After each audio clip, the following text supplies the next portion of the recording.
ولو كنت تشوف يجيك انسان ويقول لك انا راني كنت في المعاصي وعملت الكبائر واريد ان اتوب، هل ربي سبحانه وتعالى يتقبل توبتي؟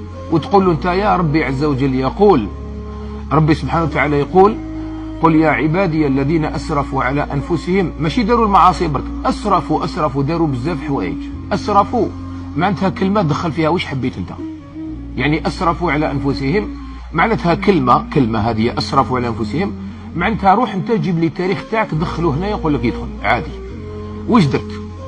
تناولت مخدرات، شربت الخمر، ارتكبت الفاحشه، سرقت الملايير، واش درت انت؟ سبيت ربي، سبيت الناس، يعني قلت كلام فاحش، واش درت؟ واش عملت؟ هذوما كامل يدخلوا تحت هذه الكلمه، يدخلوا تحت قول الله عز وجل اسرفوا على انفسهم، كامل يدخلوا. ربي يعطاك كلمه، اي واحد يجي لك يقول لك حبيت نتوب قول له هذاك واش درت انت كامل، غير ما كان لا تحكي، خليه مستور بينك وبين الله.